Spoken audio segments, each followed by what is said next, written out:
Bigfoot Classified contains content that is graphic in nature, and listener discretion is advised. Bigfoot Classified relies largely on news documents, eyewitness accounts, press conferences, and interviews. Every episode is produced with respect to the victims, families, and communities involved. Some of the interviews, quotes, and broadcasts have been recreated. Numerous hours of research have been done regarding these stories. And if you have a theory, question, or feel that we've missed something, we encourage you to visit BigfootClassified.com.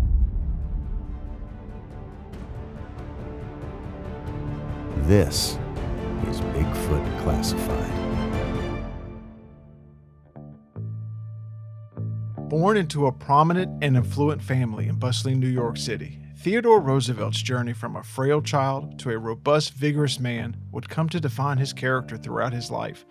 Despite grappling with health challenges during his early years, Roosevelt's unwavering determination and rigorous physical exercise transformed him into a resilient individual. Enrolling at Harvard University, Roosevelt showcased academic excellence while indulging in a diverse array of interests, including boxing and a profound love for natural history. After completing his studies, he briefly pursued a legal education at Columbia Law School. However, the allure of politics beckoned, prompting him to abandon his legal career and embark on a path of public service. Roosevelt's foray into politics commenced in the New York State Assembly, where his unwavering commitment to progressive reforms garnered widespread recognition. His ardent focus on combating corruption and championing the rights of the working class earned him a reputation as a fearless reformer. Subsequently, he was appointed as the head of the U.S. Civil Service Commission under President Benjamin Harrison. However, Roosevelt's indomitable spirit propelled him beyond bureaucratic confines. In 1898, during the Spanish-American War, he resigned from his position to form the Rough Riders, a volunteer cavalry unit. His charismatic leadership during the perilous Battle of San Juan Hill in Cuba thrust him into the national spotlight, transforming him into a bona fide hero. Returning to New York after the war, Roosevelt's popularity soared, leading to his election as governor in 1899.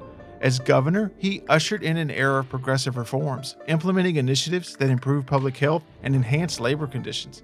His achievements resonated with the American people, culminating in his selection as William McKinley's running mate in the 1900 presidential election, ultimately resulting in their victory.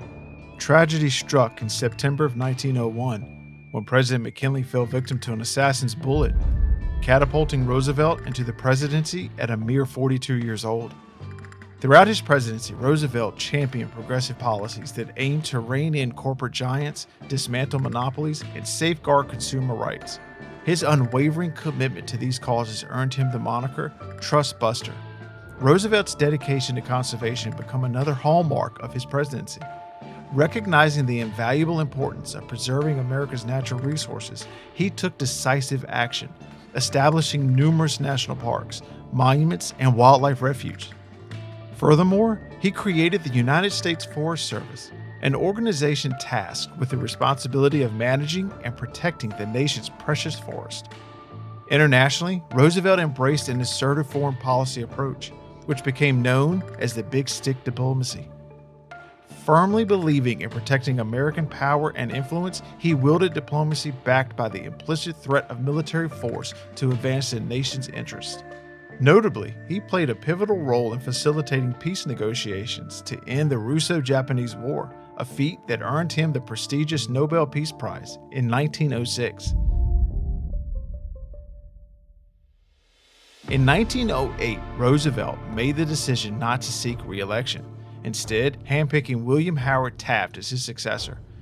However, disillusionment with Taft's presidency and the direction of the Republican Party compelled Roosevelt to challenge Taft for the Republican nomination in 1912.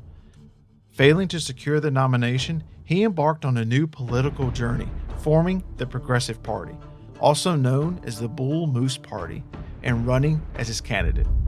Although Roosevelt did not secure victory in the election, his campaign left an undeniable mark on the political landscape. He fearlessly advocated for progressive policies, championing causes such as women's suffrage, workers' rights, and social welfare programs. setting the stage for future reforms. Post-presidency, Roosevelt embarked on expeditions to Africa and South America, engaging in scientific exploration while documenting wildlife. His insatiable thirst for knowledge and adventure found expression in his authorship of several books covering an array of subjects, including history, politics, and his own captivating experiences. On January 6, 1919, at the age of 60, Theodore Roosevelt's vibrant life came to a close. Yet, his legacy as a dynamic and influential president, a fearless reformer, and impassioned conservative endured, leaving an imprint on American politics and society. He remains enshrined in the annals of history as one of the nation's most charismatic and impactful leaders. Teddy Roosevelt, a pragmatic and no-nonsense man, led a remarkable life as an active outdoorsman, hunter, nature enthusiast, combat veteran, Harvard graduate, and politician. Known for his tenacity and resilience, he displayed an unwavering determination in the face of adversity. One incident that exemplifies Roosevelt's indomitable spirit occurred when he was targeted in an assassination attempt. Rather than succumbing to the injury, he refused hospitalization and instead delivered an astonishing 90-minute speech. The incident highlights his ability to persevere and his aversion to yielding to whimsy or fantasy.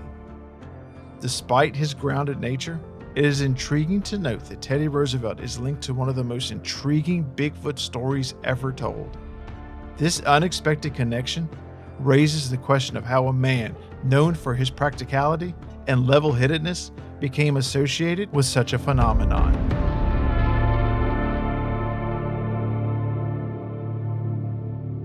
The story unfolds during one of Roosevelt's hunting expeditions in the Pacific Northwest, an area renowned for its wilderness and rumored sightings of the elusive creature known as Bigfoot or Sasquatch. Roosevelt's fascination with nature and his penchant for exploration led him to immerse himself in the uncharted territories of the region. While the precise details of the encounter vary in different accounts, it is widely believed that during his expedition, Roosevelt and his hunting party allegedly encountered something inexplicable and extraordinary. Reports suggest that they came face to face with a creature that resembled the legendary Bigfoot, an immense hairy humanoid figure lurking in the forest. In his 1889 book, The Wilderness Hunter, Roosevelt recounts a peculiar incident that occurred during a hunting expedition in the Selkirk mountain range, spanning Idaho and eastern Washington. He tells a story about meeting a Native American guide named Amal, who really didn't want to leave the area around a certain lake. Over time, Amal went from being quiet to being downright moody, and he let slip that he was scared of the little bad Indians hiding out in the mountains, especially after dark. At first, Roosevelt and his friends thought Amal was talking about some lost members of the Blackfeet tribe, but then they soon realized that Amal wasn't worried about people at all, but about the spooky, supernatural creatures called goblins. The eerie sounds of the night in the vast stretches of the mountain woodland heightened the mysterious atmosphere. Roosevelt gained a deeper understanding of why people dwelling in the isolated forest regions were inclined to believe in elusive creatures like elves and woodland spirits.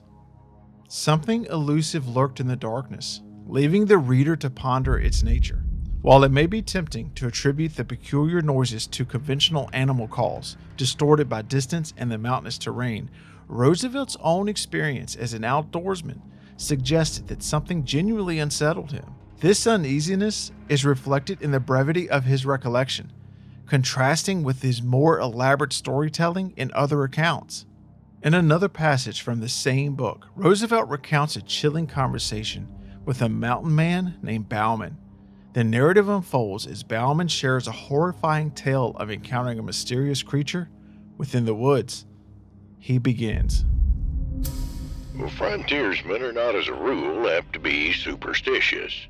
They lead lives too hard and practical, have too little imagination in things spiritual and supernatural. I've heard but a few ghost stories while living on the frontier, and those few were of a perfectly commonplace and conventional type. But I once listened to a goblin story, which rather impressed me. Roosevelt then recounts a story told by a weathered mountain hunter named Bauman. Born and raised in the rugged embrace of the wilderness, the event in question unfolded during Bauman's younger years when he and his partner were trapping in the mountains that separated the forks of the Salmon River from the headwaters of the Wisdom River. Faced with meager luck in their trapping endeavor, they resolved to venture into a particularly wild and desolate pass, rumored to be teeming with beavers in hopes of improving their fortunes. This pass had earned a sinister reputation due to an incident that occurred the previous year. A lone hunter had ventured into the pass only to meet his end, seemingly at the claws of a savage beast. Prospectors searching for mining opportunities stumbled upon the hunter's camp the following night, discovering his partially devoured remains. However, the tale didn't really faze these two trappers. Just like their fellow adventurers, they had a taste for the wild. They led their slim mountain ponies to the start of the pass, letting them loose in a meadow popular with beavers since the rough wooded landscape beyond was no place for horses. They kept on going on their own 2 feet, venturing deep into the expansive shadowy forest.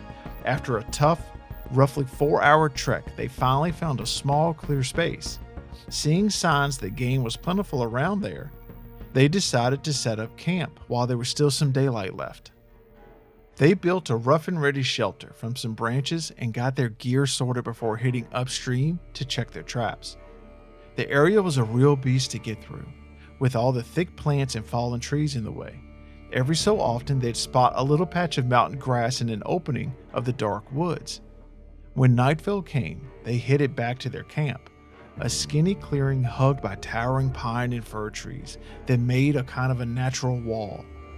There was a chattering stream on one side, and on the other, the mountain slope shot up steeply, covered by an unending blanket of evergreen trees. They were stunned to find that while they were gone, someone, or something, likely a bear, had been messing around in their camp. The trespasser had gone through their stuff, throwing around their gear and wrecking the shelter they'd built. The creature's tracks were clear as day, but at first, they didn't pay much mind to him. They were too busy fixing their lean-to, getting their bedding and supplies back in order, and getting a fire started. As Bauman busied himself with prepping supper, the darkness deepened, and a wild animalistic odor filled the camp. Peering into the darkness, he saw the outline of a large figure near the entrance of the lean-to. Reacting swiftly, he grabbed his rifle and fired at the menacing shadow, but it appeared that his shot missed. As he heard the sound of the undergrowth being trampled as the entity, whatever it was, disappeared into the impenetrable blackness of the forest. This encounter left the men unsettled, and sleep once again eluded them. They remained seated by the fire throughout the night, on guard against any further disturbances. However, the night passed without incident. With the arrival of dawn, they made the decision to abandon the valley. The scarcity of fur they had caught, despite promising signs, combined with the series of unsettling events, convinced them it was best to leave. But first, they needed to retrieve their traps. Setting out on their task, they stuck together, collecting trap after trap that yielded no catch. A pervasive sense of being pursued clung to them as they moved through the dense spruce thickets. They heard occasional snaps of branches after they had passed and faint rustling noises from the surrounding pines. By midday, they found themselves a couple of miles away from camp. Bathed in bright sunlight, their fears seemed baseless. Years of solitary exploration in the wilderness had hardened them to the dangers posed by humans, animals, and the elements. Yet, an unshakable unease lingered. 3 beaver traps remained to be collected from a small pond nestled in a wide ravine nearby. Bauman volunteered to retrieve them while his companion returned to camp to prepare the packs. Arriving at the pond, Bauman discovered 3 beavers ensnared in the traps, one of which had been wrenched loose and dragged into the beaver lodge. He spent several hours securing and prepping the beavers, and as he set off back towards camp, an inexplicable sense of foreboding settled upon him.